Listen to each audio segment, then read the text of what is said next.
Hello, fellow 8-bit heroes. Today we have watched The Birds of Prey, The Emancipation of Harley Quinn. God, that is a mouthful.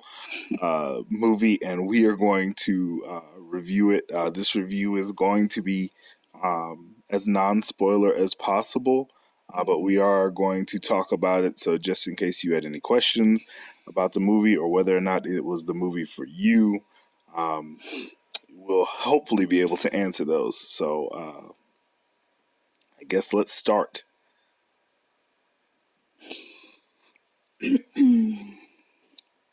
Um, yeah, I hated it. That's a start. Um, so I was watching the movie, and the first thing I thought was, why does this feel like a TV show? Why does this look like a TV show? It was, I guess to me, it was slow, and then there was a lot of things that happened that made absolutely zero sense. It was messy. It was a messy movie, I think. So reportedly, the budget for this movie is $85 million, and I know I was kind of wondering at the end of the film where that money went. Did it go to wardrobe changes? Because honestly, the most expensive actors in the film, I would have to say, would have been Margot Robbie and Ewan McGregor. They had to be the most expensive. The other actresses and actors that they used, a lot of them haven't seen a big screen production in a while, with the exception of Mary Elizabeth Winstead. The rest of them, Rosie Perez, we haven't seen her in a while.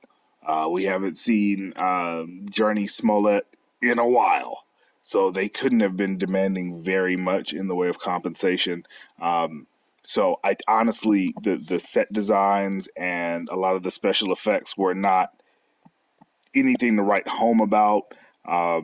They weren't really even on the level of Suicide Squad. So honestly, from a filmmaking perspective, I don't know where the money went. It couldn't have gone to scripting and story Oh, because mm-mm. whoa, I mean, Oh, it's so bad. some of the dialogue wasn't terrible, but then it's like it was bipolar. Not like, and not only the dialogue and the writing, but also the action choreography. It was also bipolar. You had certain action sequences that were filmed very well. I mean, some of the fights were filmed very well, and then some of the action scenes, like some of the car chases, some of the fights, were television level. Like honestly, like some of these No, they were scenes. worse. I don't think I've seen TV. I mean, I've watched Arrow and all of these other, and then I'm sorry, but Arrow's fights are more believable. I'm sorry, any of the fights are more believable than half of the fights that were in that movie. And to be honest with you, I watched Suicide Squad, and from the beginning to the end, even though it had pacing issues or story issues, I actually enjoyed Suicide Squad. I enjoyed it. I felt like it was a movie from the moment it started to the moment it ended. This didn't feel that way. It didn't feel like I was watching a movie. It feels like I drove too far to watch a show. Mm. And it just, it was so. I was telling my friends that when you're gonna, the worry that I had with this movie was I didn't want it to be an agenda disguised as a movie. I wanted to be a movie that empowered women, or whatever you want to call it, and that it had those little details in it, just saying, yeah, girls rock, yeah, great. Not the other way around. You have to put the story first. Then then you can add the political or agenda into it. Um, they did not do that. They did it the other way around. And it was like they were trying to beat you with Harley's mallet, saying that,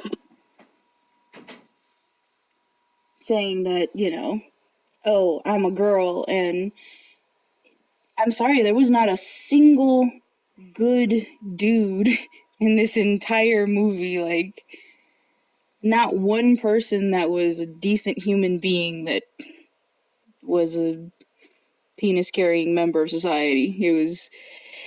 It was so unrealistic, and I know that Harley is unrealistic, which is another point that I want to bring up, is that I'm a Harley fan. I love Harley. I truly love her, and I love her because she is a intelligent woman, and she owns her crazy. You know what I mean? She's very smart, and she likes to have her fun, and she's a bit nuts, and she owns that she is not a great person. She gets that, and this Harley was like, it was a scene where they mentioned that she's got a, degree, and she's a psychiatrist, and she is in fact intelligent. But after mentioning that, the movie goes on to treat her like a whole idiot, like a complete moron, and somehow that I can't I couldn't I could not just watch this movie, and I pretty sure I went with my daughter, and she just looked at my face and I looked at hers, and we just had this dumbfounded face, just like, what is going on? Why does this have such horrible pacing issues? I mean, there were some moments where I chuckled, and there were some moments where it was like, oh, that's cute, but it should not have been a Birds of Prey movie, because Well, it wasn't. So I mean, yeah, fair enough. there was it shouldn't. It was all about Harley. So to get this review really structured, Such a mess. let's start with the characters. So, because I feel like a movie like this can only really work if the characters work. Because, like we've already stated, the story is kind of everywhere. So, if we're starting with the characters, Harley Quinn as a character is not. If you're going into this thinking that you're going to get the Harley Quinn that you had in Suicide Squad, let me just stop you, because that's not what you're getting. You are not getting that.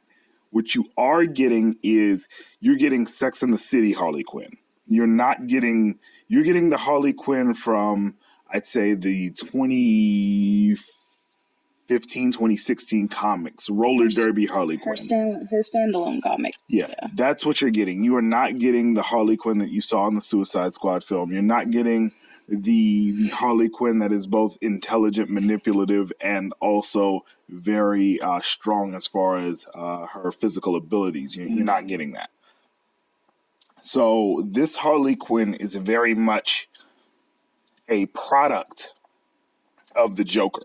The Joker is never. Let me just spoilers. The Joker is never seen in this film, which isn't really a big spoiler. I'm pretty sure you already knew that, but he didn't have to be, though, because his presence is felt. Yeah, it's all about him. Yes, it was awful. It is, for a movie that is touted to be a feminist movie. It is all this movie, even though I don't believe in the Bechdel test in any real way, shape, form, or fashion, this movie fails the Bechdel test in the way that I've never seen a movie quite do, which is to have a male main character that is never seen or heard, but his presence is omnipresent throughout the entire film. The Joker is not only the motivation for Harley Quinn's decision making, but he is also the motivation for everybody else's decision making, directly or indirectly. It is very fascinating. Well, not only that, but they made him in this movie like her creator. Like, without him, she wouldn't be who she is. Without him, she wouldn't be where she is. She wouldn't enjoy all the luxuries in life. She wouldn't. It was almost like she could not stand on her own 2 feet without him, and that she had to figure that out somehow. And it's like, that is not the Harley that I know. There is no way Harley was that much of a victim. Harley did what she did because she wanted to, not because she was forced to, or she felt some type of way about leaving. they truly made her weak, and it pissed me off. To put it like as simply as we could possibly put it, the Harley Quinn in this movie is essentially worse. No, I'm not even going to say worse. Batman the Animated Series from the 90s presents a more put together character of Harley Quinn and a more independent character of Harley Quinn than this movie attempted to do. And that's sad considering that they are almost between 20 and 30 years removed from each other. So, that being said, Harley Quinn as a character in this movie, not in general, not as a character, throughout the mythos, not from between Suicide Squad and now, but just this character in this film is a failure. I mean, yeah, no, I mean, she's a goofball. She can't make her mind up whether she wants to be an anti-hero or a villain. Harley is supposed to be crazy, not a mess. She is terrifying in her own person. People wouldn't cross Harley because it's Harley, not I won't cross you because the Joker's behind you. I'm not crossing you because, girl, you are a nut. And you're not afraid to kill somebody. You're not afraid to go off on your own and just. I mean, she is the equal female parallel to the Joker. That is what makes Harley impressive, is that she stands on her own. And to be clear, like absolutely clear, like when we're talking about this film and everything, like, and not to bring up the Joker, but we're gonna have to because this movie refuses to, let him go. Not, this movie makes no sense in its premise, and the reason it doesn't is because when we leave Harley and the Joker in Suicide Squad, he is sick without her. This Joker that we have been presented in this cinematic universe cannot function without Harley Quinn. So to then re-engineer someone who cares about her, obviously. Right, to re-engineer their character dynamic just for this movie completely makes the entire representation of their relationship in the context of the cinematic universe fall apart. Mm-hmm. Okay, so that's the Harley Quinn character. Next character. Mm-hmm. Renee Montoya. No. So, if you are familiar with Renee Montoya, we're not going to spend a lot of time going through her backstory, but Renee Montoya is a detective with the Gotham City Police Department. She's a damn fine detective, and at some point in the comic books, she does become the Question, who she is the second Question. Now, that being said, the character in this film, they basically just read the cliff notes of the character without actually knowing anything about the character, and this is what I mean by that. So basically, they said they ticked a bunch of boxes. Renee Montoya is Latina, box checked. Lesbian, box checked. Detective, box checked. And then that was it. Older. Because, I'm sorry, but she's quite a bit older than everybody else. It was almost like they were trying to hit every box within the group. Like, you had Harley, which was the extremely pale person that's crazy, and then you've got Renee, who is old and bitter. Yeah, she's not what she's supposed to be.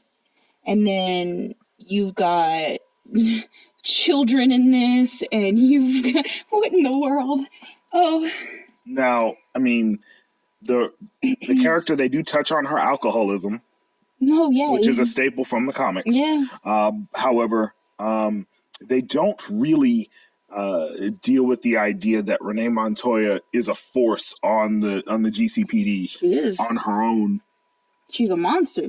She should be. And they don't really deal with the fact that she's wrestling with corruption on the GCPD, which I feel like is a failure because now if they ever try to revisit the character, they're going to have to try to wave their hands and have you forget that this has happened. Oh no, and in the movie, she wasn't dealing with corruption. She was dealing with incompetence. Her own. No, the men apparently around her, every single male around her is incompetent. He's stupid.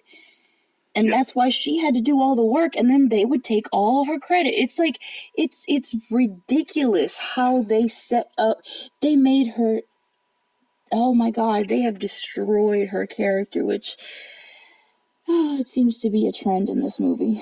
Yeah, so, I mean, the thing is that the one thing that hurts her character is at some point, like I said, this isn't really a spoiler, she is trying to build a case against another character. And she brings this case to her captain and to the district attorney, but she has no actual actionable evidence. And as we know, if you're in law enforcement, that's how that works. You have to have actionable evidence in order to pursue a case. Mm-hmm. And her whole beef is that nobody is listening to her, even though she's failing to do her job. So that's weird. So that character is kind of, like I said, that character's broken just in the film itself. And the reason that we're going through these characters this way is because you have to remember that this is a cinematic universe. In a cinematic universe, or in any continuity in general, you have to be able to revisit these characters. So the way that this movie presents these characters, it will be almost impossible to revisit them because of how this movie treats them and their character development or lack thereof.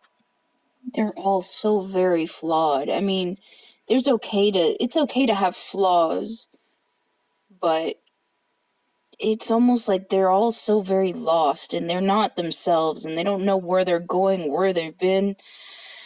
It's a mess. So the next character that we have, or that we're presented with, is Black Canary. Now, I know a lot of people, myself included, have some issues with the race swapping of the character, and I'm here to tell you that the way that it is presented was well done. It's not necessarily disrespectful like we've seen in past incarnations of other characters where they just flagrantly swap the race for no other reason than to do so. This is kind of a spoiler, but not really, because it's a throwaway explanation. It's done in like less than a minute. Black Canary in this film is actually the daughter of the original Black Canary. That is how she is presented. She's light-skinned canary. Jesus. Sorry. She's mixed canary? Mixed canary. Oh. So she is actually the daughter of the original Black Canary and has inherited her abilities, in particular the canary cry. Now, problems with this character are that with that legacy behind her, she seems to be in some sort of odd rut in which she is subservient to another. A man. Yes. Yeah. But for no actual reason. Nope. She just is. She can sing. She can fight. She can fight. She's a beautiful woman. She has powers. She's obviously a metahuman. But no, she's just stuck in a silly little club singing. No, allowing some dude to call her Songbird or some little bird or something. No real reason. Just, no. It's just because. We all have to start weak, apparently. We have to be the weakest thing in the world, and then we're just going to grab that power away from whatever. Unfortunately, that's all there is to her character. That's literally it. Oh, we don't see any powers, by the way, guys. Oh, we do. We do. You have to wait, like... they dangle that in front of your face until the very, very end. Yeah, Black Canary is the only character with abilities, metahuman abilities, and that nobody sees. You get, like I say, where did the money go? Where did the money go? She should be the strongest one out of all of them, and she was not. That is the saddest thing in the world to me. Where did the money go? She could. Literally, her existence in this film could have ended the movie Immediately. and yet nothing. So, whatever. Anyway, um, Yeah, we can move on because that's it. That's all so it was. next is Huntress, and this particular incarnation of Huntress is the lame one. So if you were expecting Helena Kyle, daughter of Catwoman and Bruce Wayne, no, nope, afraid not. Not the cool version. No, They basically did the version that's you see in the Arrow television series, the Helena Bertinelli version, who is a daughter of a crime boss seeking revenge. So yeah, which we already have seen in TV. now she's fun. She's actually one of the most fun characters Extremely awkward in the film, and so Mary Elizabeth Winstead, I've enjoyed her. I enjoyed her in Scott Pilgrim. Enjoyed her in 10 Cloverfield Lane, especially. So I like her in general. She's a strong actress. However, her abilities are not really utilized to the full. Her comedic timing is impeccable in this film, though. It definitely works. She's honestly one of the bright spots in the film, despite her being a lessened character. Now, the reason that this is disappointing is because it was underwhelming. That's for sure. Yeah, and it's disappointing because she's the lame version of this character. So, like I say, revisiting the character, now you cannot use the Catwoman connection or the Bruce Wayne connection. So that's very disappointing. And again, there's her character in this film is paper thin. There's not a lot to say about her, really. No, not really, not at all. Then we move on to Cassandra Cain. Cassandra Cain, anybody that's familiar with the comics knows that Cassandra Cain is the daughter of Lady Shiva, the most powerful assassin in the DC universe, and eventually becomes Batgirl. Well, you can kiss that goodbye. That's not really going to be possible. And you'll understand why when you see the film.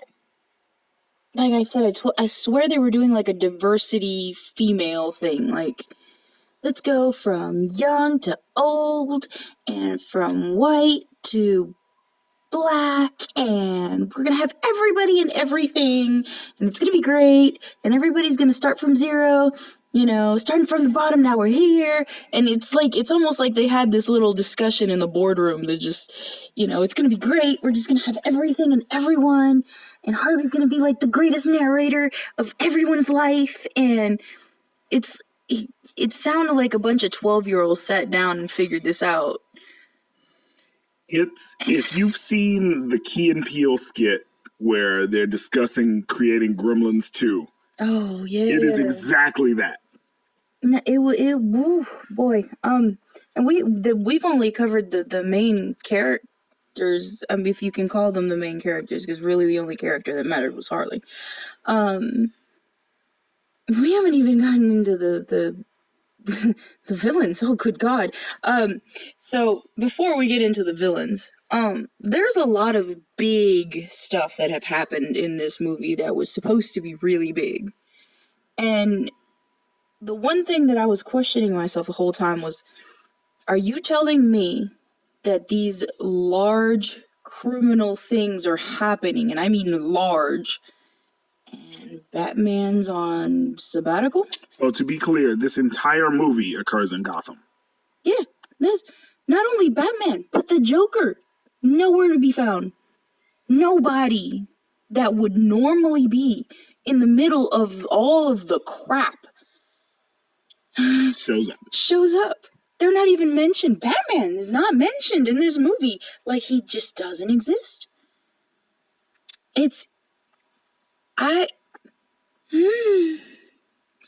Okay, so now we're gonna get to the biggest travesties. I'm sorry if you thought that them destroying these characters was gonna be the worst. No. It isn't. No. And I'll tell you why. Because the thing that is true of the Marvel Cinematic Universe and the DC Cinematic Universe is that they never, with the exception of maybe one or two, get villains right. And when they do, they kill them immediately. Yeah. Villains, no matter what you think about these superhero films, villains make the movie. Mm-hmm. If you do not have compelling villains, you cannot have a compelling superhero movie. So now we are going to get to the two villains of this film. And that's not considering the director. So the two villains of this film are Black Mask, played by Ewan McGregor, and Victor Zsasz. These two villains are classically Batman villains. Now, what hurts these two villains is that A, they are not taken seriously. Black Mask is a serious villain in the comic book universe of Batman. They tried to make him a Joker. They tried to make him like this crazy, just I do what I want Super because I want it. But if you're gonna make someone gay, then make them gay. Don't dance around it. Yeah. Just be like, okay, this is a gay character. But even if he was a gay character, okay, because they hint at it, great. But he didn't have to be a Joker character. Because that was the thing. They turned this serious, frightening man. I could not be afraid of him. I could not feel like if I was there, I could not feel fear. Because he was a goofball. And he felt like the mixture from the Mask and Joker. Like that's how I feel like they made him. Like they just mixed the two characters and say ta-da.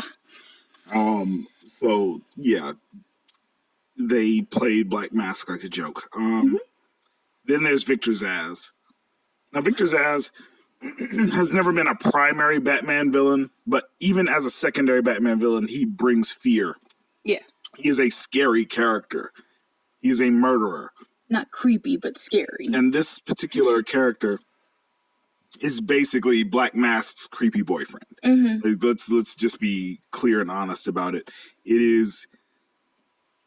He gets jealous and everything. It's so funny. If you've ever seen the show Banshee, this Black Mask and Victor Zsasz are basically a very cartoon version of Kai Proctor and Kai Proctor's butler. Right. Like, it is. But even Kai Proctor and Kai Proctor's butler are like, you can understand why you were afraid of Kai and his butler. Right. But these people were just insane. Like, they were trying to take everybody to that insanity level where it should have been a bunch of sane people who were criminals, and then there was Harley. Right. Like, because Black Mask he's insane, but he's a gangster first, and then a sadistic torturer second. Yeah, he likes to hurt people, but it doesn't mean that he's fucking goofy. I mean, sorry, he's goofy about it. I'm sorry. I'm really upset about this movie. I take that back. It doesn't mean he has to be goofy about it. So it's like, here you're looking at this man. He's unpredictable. I mean, the way he is not possible for him to be a crime boss. Because he's too unpredictable. He is too manic. Yeah, I wouldn't go into business with you either. Like, I mean, I'm just saying, like, you can't expect people to. That doesn't make his character doesn't make sense, because for him to be what he is, there is no way he can have that character. Yeah. So there are a lot of things in this movie that just don't make any sense. There are plot devices that could be wrapped up by a single character. There are fights in which, if there were any firearms, which there should be because these are all gangsters, that they should have been no, they have guns taken care of. Sometimes they have guns. Sometimes, yeah, but they don't use them. That's my thing. It's like, no, they do have guns. It's just they don't use them. Let's go grab a bat instead. Yeah, it's very ridiculous. So that's really where we get to the characters. Now let's talk about the thing I really don't want to talk about, but let's talk about the wokeness. Um, oh my God. So have you ever heard the phrase wide as a river but shallow as a puddle? Yeah. That is exactly what this movie is. So they basically try to throw a bunch of woke tropes into this movie, and it is uh, egregiously laughable. Like at one point, Harley is trying to explain the motivation that Black Mask has to kill her, and at one point she puts being a girl. voting for Bernie. It's like, first of all, you're a convict. You do not vote. Right, but whatever. So it is literally just littered with it, Just being female was one of it them. is so on the nose that they literally have Journey Smollett singing "It's a Man's World." Which is fine if this man wasn't sitting here actually harassing an entire woman at the time. It is It's so bad. laughable. I don't want to even like just talk about this film in basically the things that it does. It does so many more things wrong than it does right. It is it is If they're trying to show girl power, they failed. They failed miserably. I mean, there's a scene where she goes into a police station, and let's not talk about how egregious that was. Because that was the most backwards, unbelievably wrong, just inconceivable. It was the most illogical scene I have ever seen in my life. It was ridiculous. It is very hard for me not to spoil this. the whole movie's ridiculous. The whole movie's ridiculous. It made no sense. It was. I don't know if it was funny. I don't know if it was good because I was so in awe the entire time of how stupid everything was that I couldn't. And this is not me nitpicking, and that's the messed up part. Is like I'm not actually nitpicking here. I was trying to enjoy the movie. I was looking forward to this movie, but at the end of the day, I was just like, there was too many things that. See, I understand that movies are not real life. Totally get it. Makes perfect sense. However, there are certain things that just logic dictates that need to happen. Like, if you go into a police station and you brandish any kind of weapon, you're gonna get shot. On site. Immediately. It's not a question. You're not gonna be able to walk 3 steps with a weapon in there. Because it's a police station. Yeah, this movie takes a lot of liberties with your suspension of disbelief.